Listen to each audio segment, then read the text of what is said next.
आप सभी का स्वागत है सक्सेस की 98 के चैनल के ऊपर। ग्रुप डी का एग्जाम का डेट आ चुका है, एनटीपीसी का एग्जाम का डेट आ चुका है। तो करेंट अफेयर अगर एग्जाम में आता है ना तो एक भी क्वेश्चन आपका ना छूटे। अब टारगेट ये लेकर चलो ना, करेंट अफेयर बहुत अच्छे से पढ़ना है। और अभी से ना अक्सर देखे होंगे लास्ट का 2 महीने करेंट अफेयर बहुत इंपॉर्टेंट रोल प्ले करता है आपके एग्जाम में। तो अभी 4 से करेंट अफेयर आपका बाकी था, तो 4 से 7 आज कवर करवा देंगे और 8 से 9 तारीख करेंट अफेयर सुबह 8 बजे हमेशा की तरह कवर करवाएंगे। और जनवरी से लेकर ना दिसंबर तक का पूरा करेंट अफेयर आपको रिवीजन एग्जाम से 1-1.5 महीना पहले ना रात को 11 बजे स्पेशल क्लास चलवाकर वो भी कवर करवा देंगे। लेकिन अभी से करेंट अफेयर बिल्कुल सटीक रखना, वरना एग्जाम के समय बोलेंगे भैया नवंबर का याद नहीं है, दिसंबर का, जनवरी का। अभी से अच्छे से पढ़ो आप सभी। इसका सारा पीडीएफ सक्सेस की 98 के टेलीग्राम वाले ग्रुप पर डाल दूंगा। एकदम बिना बोझ की करंट अफेयर पढ़ना है। पहला क्वेश्चन हमारे सामने क्या बोला है आप सभी को पता होगा। अभी हाल फिलहाल में चक्रवात आया था जिसका नाम क्या था, तो जिसका नाम था आपका जवाद, जो आंध्र प्रदेश और उड़ीसा से कब टकराया था आपको बताना है। 4 दिसंबर को टकराया था ये चक्रवात, याद रखिएगा।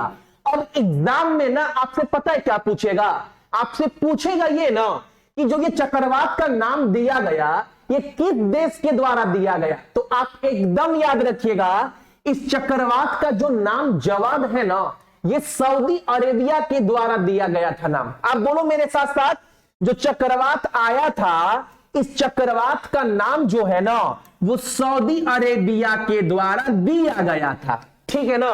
अगला क्वेश्चन हमारे सामने यहां पर एकदम याद रखना, उत्तर प्रदेश में चुनाव है तो बहुत सारी चीजों का शिलान्यास हो रहा है, बहुत सारी चीजों का उद्घाटन हो रहा है। तो उत्तर प्रदेश से जो भी क्वेश्चन बन रहा है अच्छे से पढ़ना आप सभी। गृह मंत्री ने किस शहर में, यानी अमित शाह ने किस शहर में मां शंकुवरी विश्वविद्यालय की आधारशिला रखी है, तो यह रखा गया है आपका सहारनपुर में। कहां पर, आपका ऑप्शन नंबर ए। अगला क्वेश्चन एकदम इंपॉर्टेंट क्वेश्चन, वर्ल्ड एथलीट्स के द्वारा एकदम याद रखना ओमेन ऑफ द ईयर से किसे सम्मानित किया गया है।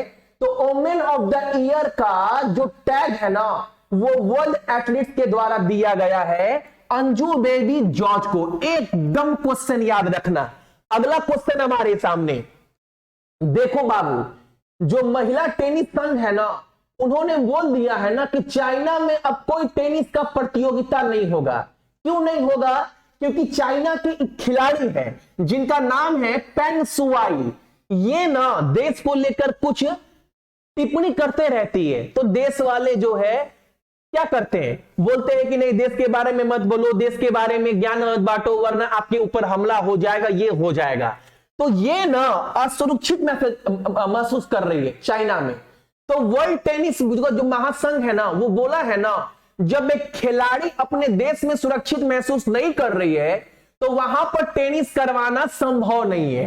तो एकदम बोल दिया गया है महिला टेनिस संघ के द्वारा कि जितना भी प्रतियोगिता है ना टेनिस का वो चीन में नहीं कराया जाएगा। यानी आंसर क्या हो जाएगा हमारा ऑप्शन नंबर ए। अगला क्वेश्चन सुनना हमारे सामने, फॉर्चून इंडिया का ना 50 सबसे शक्तिशाली महिलाओं का सूची जारी किया गया है। उस सूची में ना 1 नंबर पर निर्मला ताई है, यानी हमारे देश की वित्त मंत्री निर्मला सीतारमन। क्लियर ना। अगर बोलेगा फॉर्चून इंडिया का जो लिस्ट आया था उसमें 1 नंबर पर कौन है तो आप बोलिएगा निर्मला सीतारमन। अगला क्वेश्चन सुनना, अंतरराष्ट्रीय मुद्रा कोष यानी इंटरनेशनल मॉनेटरी फंड के पहला उप प्रबंध निदेशक, यानी आपको पता होगा प्रबंध निदेशक का पद था लेकिन उप प्रबंध निदेशक का पद पहला बार जो है वो बनाया गया है। और इस पद पर पहला स्थापित किसे किया गया है तो भारत की Gita Gopinath, option number A. अच्छा, अंतरराष्ट्रीय मुद्रा कोष का गठन ना पता है कब हुआ है, 1944 में किया गया था। और वर्तमान में इसके प्रबंध निदेशक, देखो ये तो उप प्रबंध है ना, अब बोलेगा या प्रबंध निदेशक अभी हाल फिलहाल में कौन है तो क्रिस्टेलिया जॉर्जीवा। ये याद रखें, कॉमन क्वेश्चन सबको पता है। अगला क्वेश्चन हमारे सामने एकदम याद रखना, भारत इंडोनेशिया और इटली के साथ G20 ट्रोइका में शामिल हो गया है और इस सम्मेलन का जो आयोजन है ना वो भारत करेगा, लेकिन किस वर्ष करेगा? तो 2023 में। ऑप्शन नंबर हमारा बी। अगला क्वेश्चन सुनना हमारे सामने, निम्नलिखित में से किसने राष्ट्रीय रक्षा कॉलेज यानी याद रखिएगा नेशनल डिफेंस कॉलेज के 34वें कमांडेंट के रूप में किसने कार्यभार संभाला है? इनका नाम है क्या? तो मनोज कुमार मागो। ऑप्शन नंबर हमारा डी। क्लियर ना? अगला क्वेश्चन हमारे सामने, किस राज्य ने भारत अंतरराष्ट्रीय व्यापार मेला, आपको मैंने बताया था इसी करंट अफेयर क्लास में, जो ये अंतरराष्ट्रीय व्यापार मेला हो रहा है ना, इसका आयोजन जो है ना वो प्रगति मैदान में किया गया है नई दिल्ली का, मैंने बताया था। और इसका उद्घाटन जो है वो पीयूष गोयल के द्वारा किया गया था। अच्छा, इस समारोह में ना, ये 40वां था बाबू संस्करण अंतरराष्ट्रीय व्यापार मेला का। इस समारोह में ना सबसे स्वर्ण पदक पुरस्कार किसने जीता है इस समारोह में? तो बिहार को दिया गया है। बिहार में जो मधुबनी नहीं है, मधुबनी जिला, वहां पर ना पेंटिंग के लिए, कढ़ाई बुनाई के लिए, हाथ कला के लिए ना बिहार को दिया गया है स्वर्ण पुरस्कार अंतरराष्ट्रीय व्यापार मेला, जिसका 40वां संस्करण प्रगति मैदान नई दिल्ली में हुआ था। अच्छा, बिहार के बारे में सब पता है। बिहार में 40 लोकसभा, 16 राज्यसभा, 243 विधानसभा, 39 गो जिला है। फगु चौहान यहाँ के मुख्य न्यायाधीश, संजय करोल यहाँ के मुख्य न्यायाधीश है, फगु चौहान राज्यपाल और नीतीश कुमार यहाँ के मुख्यमंत्री। 22 मार्च को स्थापना हुआ था बिहार का। अगला क्वेश्चन सुनना, निम्नलिखित में से किसने 2017 से लेकर 2019 तक के लिए ना 7वां डॉक्टर एमएस स्वामीनाथन पुरस्कार जीता है? आपको पता है ना, अभी जो किसान आंदोलन हो रहा है ना, वो क्यों हो रहा है? किसान का मेन मांग है ना डॉक्टर स्वामीनाथन का जो रिपोर्ट था ना वो लागू कर दिया जाए कृषि बिल में। तो इसी पर लेकर अड़ंगा जो है वो लड़ गया है। आपको पता है ना, हरित क्रांति के जनक भी किसको बोलते हैं? तो डॉक्टर स्वामीनाथन को बोलते हैं। तो 7वां डॉक्टर एमएस स्वामीनाथन पुरस्कार किसको दिया गया है? वी प्रवीण कुमार को। ऑप्शन नंबर आपका डी। ठीक है, तेलंगाना कृषि विश्वविद्यालय का वाइस चांसलर है ये। अगला क्वेश्चन हमारे सामने एकदम इंपॉर्टेंट क्वेश्चन है, Naoroji Pioneer of India nationalism, ये जो पुस्तक है ना, इस पुस्तक के लिए चौथा कमला देवी चट्टोपाध्याय न्यू इंडिया फाउंडेशन पुस्तक पुरस्कार किसने जीता है? किस चीज के लिए जीता है? तो इनका किताब के लिए। किताब का नाम क्या है? Naoroji Pioneer of India nationalism. इसके लिए ये अवार्ड दिया गया है। ऑप्शन नंबर आपका डी, दिनयार पटेल को। अगला क्वेश्चन हमारे सामने, भारत सरकार ने ना देश की स्कूली शिक्षा में क्वालिटी लाने के लिए, गुणवत्ता लाने के लिए ना इसमें एशियाई विकास बैंक से ना ऋण लिया है, ताकि भारत में जितने भी स्कूल है ना उसकी शिक्षा को बेहतर बनाया जा सके। इसीलिए ना भारत सरकार ने $500 मिलियन का लोन लिया है एशियाई विकास बैंक के द्वारा। एशियाई विकास बैंक का गठन 1966 में हुआ है। एशियाई विकास बैंक का मुख्यालय मंडलिन फिलीपींस में है। एशियाई विकास बैंक का प्रमुख का नाम काफी बार बताते हैं, मासाटीसुगु आसाकावा नाम है। ठीक है, अगला क्वेश्चन हमारे सामने यहां पर एकदम याद रखिएगा, ओईसीडी जो संस्था है इसके अनुसार ना 2022 के लिए भारत का आर्थिक विकास दर कितना रहने वाला है? 9.4%। Option number C. अगला क्वेश्चन हमारे सामने, सांस्कृतिक और रचनात्मक उद्योग के लिए यूनेस्को का सद्भावना राजदूत के रूप में किसे नियुक्त किया गया है? तो जापान की निदेशक है वहां की फिल्म की, जापान के में जो जितना भी फिल्म बनता है ना डायरेक्टर है, इनका नाम क्या है? तो नवामी कवासे। ऑप्शन नंबर हमारा क्या होगा? सी। अगला क्वेश्चन हमारे सामने एकदम इंपॉर्टेंट क्वेश्चन, हर साल ये क्वेश्चन पूछता है, तो याद रखिएगा 21 में ना प्रेसिडेंट कलर पुरस्कार जो किसे दिया गया, किस राज्य को? तो हिमाचल प्रदेश को, ऑप्शन नंबर सी, हिमाचल प्रदेश के पुलिस को ना राष्ट्रपति कलर पुरस्कार से सम्मानित किया गया है। हिमाचल प्रदेश में 4 लोकसभा, 3 राज्यसभा और 68 विधानसभा सीट है। मोहम्मद रफीक मुख्य न्यायाधीश है। राजेंद्र विश्वनाथ जो है यहाँ के राज्यपाल, जयराम ठाकुर मुख्यमंत्री। 12 जिला है और 15 अप्रैल को मनाते हैं स्थापना दिवस। अगला क्वेश्चन हमारे सामने है, किस राज्य के मुख्यमंत्री ने राज्य के वित्त विभाग के द्वारा तैयार किए गए हमारा आपन बजट नाम से एक वेब पोर्टल और मोबाइल एप्लीकेशन लॉन्च किया है, ताकि ना जितना भी बजट में आवंटित किया जाता है अलग अलग क्षेत्र में, उसका पूरा विवरण पूरा इस एप्लीकेशन के ऊपर जो है वो अपडेट रहेगा। एप्लीकेशन का नाम क्या है, हमारा अपन बजट, ठीक नो।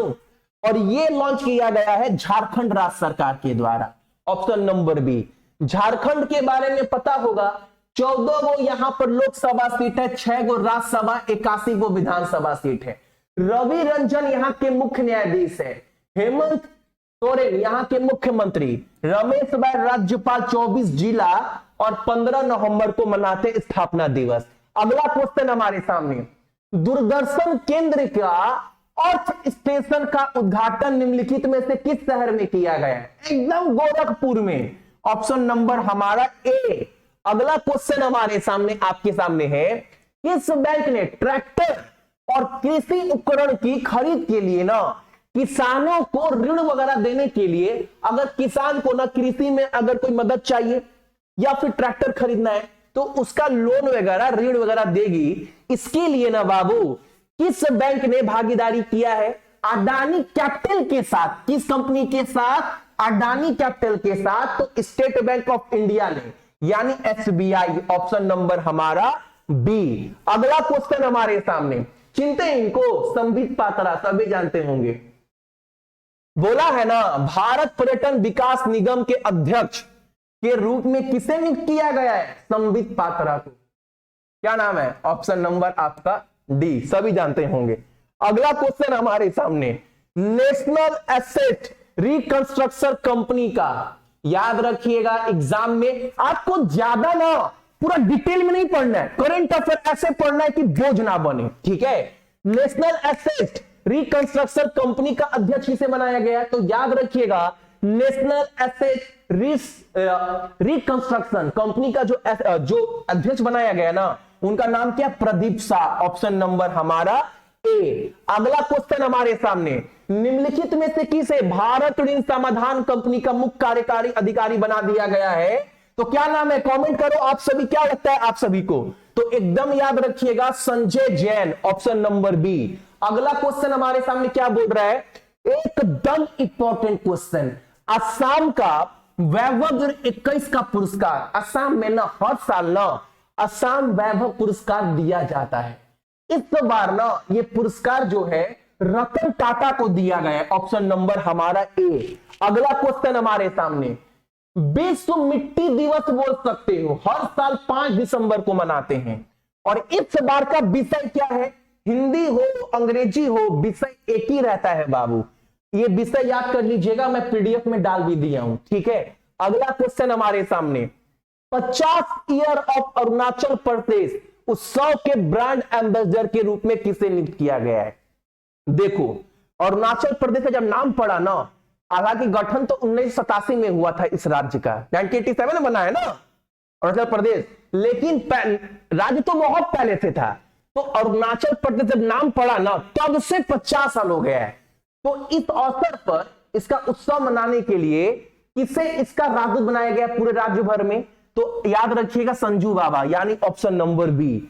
अगला क्वेश्चन हमारे सामने, एकदम याद रखिएगा, जो पुरुषों का हॉकी प्रतियोगिता हुआ था ना, वो भी वर्ल्ड कप, विश्व कप, इसका आयोजन ना उड़ीसा में किया गया था। पहला बात तो याद रखिएगा, एग्जाम में पूछेगा कि हॉकी विश्व कप पुरुषों कहां पर हुआ था, तो याद रखिएगा ये आयोजन हुआ था उड़ीसा में। इस प्रतियोगिता को जीता कौन था? अर्जेंटीना। ऑप्शन नंबर ए। और अगर पूछे भारत का स्थान क्या था, तो भारत 4थे नंबर पर था इसमें, ठीक है। अगला क्वेश्चन हमारे सामने, किस देश के राष्ट्रपति 6 दिसंबर 21 को भारत की यात्रा पर आए थे? व्लादिमीर पुतिन, रसिया के। ऑप्शन नंबर हमारा ए। अगला क्वेश्चन हमारे सामने, किस देश ने, एकदम याद रखिएगा, किस देश ने एक नया संचार उपग्रह लॉन्च किया जिसका नाम क्या है? जिसका नाम है जोंगजिंग 1D। ये नया संचार उपग्रह लॉन्च किया गया चीन के द्वारा। Option number D. अगला question, Asian federation of advertising association के अध्यक्ष के रूप में किसे नियुक्त किया गया है? क्या नाम है इनका? श्रीनिवासन स्वामी को। ऑप्शन नंबर हमारा डी होगा। अगला क्वेश्चन हमारे सामने, डीबीएस बैंक के द्वारा भारत का वित्त वर्ष 2023 के लिए ना विकास दर कितना अनुमानित लगाया गया? किसके द्वारा भैया? तो डीबीएस बैंक के द्वारा। तो 7.3% भारत का विकास दर रहेगा 2023 के वित्त वर्ष में। किसके अनुसार? डीबीएस बैंक के अनुसार। अगला क्वेश्चन हमारे सामने, विकलांग व्यक्तियों के सशक्तिकरण को बढ़ावा देने के लिए किसको सर्वश्रेष्ठ राज्य का पुरस्कार दिया गया? तमिलनाडु को। किसको? तमिलनाडु को। ठीक है। अगला क्वेश्चन हमारे सामने, impact person of the year 2020 के रूप में किसे चुना गया है? सबसे प्रभावशाली व्यक्ति 2020 का किसे चुना गया है? बताओ, एकदम क्वेश्चन पूछेगा, आप बोलिएगा ना, संजीव पुरी को। ऑप्शन नंबर हमारा बी। क्रिकेट के इतिहास में ये तीसरे बॉलर बन गए हैं ना जिन्होंने एक पारी में 10 विकेट लिया है। आपको पता होगा जितने भी लोग दे रहे हैं, अनिल कुंबले, जिम लेकर, अनिल कुंबले और जिम लेकर के बाद तीसरे खिलाड़ी बन गए हैं जिन्होंने एक पारी में 10 विकेट लिया है। जिनका नाम क्या है? तो जिनका नाम है एजाज पटेल। कहां से खेलते हैं? तो अभी भारत आया था ना, भारत में आए थे ना खेलने, न्यूजीलैंड टीम, तो वहीं के। तो सेकेंड टेस्ट में इन्होंने एक पारी में 10 विकेट लिया था। याद रखिए कहां के खिलाड़ी है? तो न्यूजीलैंड के। तो ये थे आपका 4 से 7 तारीख करंट अफेयर का, और 8 से 9 कल सुबह 8 बजे मैं पीडीएफ आपको दे दूंगा और क्लास भी करवा दूंगा। अब करंट अफेयर डेली बिना बोझ का पढ़ो ताकि आपके ऊपर बहुत सारा बोझ ना बने। क्लास अच्छा लगा होगा लाइक कर दीजिएगा, और जितने भी मेरे भाई बहन देख रहे हैं, करंट अफेयर को बोझ मत बनने दो। ठीक है। अपना ख्याल रखिएगा, अपने परिवार का ख्याल रखिएगा। सभी गुड नाइट। कल एक नया शुरुआत, कल आपको स्ट्रैटेजी बताऊंगा कि ग्रुप डी का तैयारी कैसे करना है, क्या क्या करना है। ठीक है। Thank you everyone. और हाँ, जय हिंद तो बोलना भूल ही गए। जय हिंद।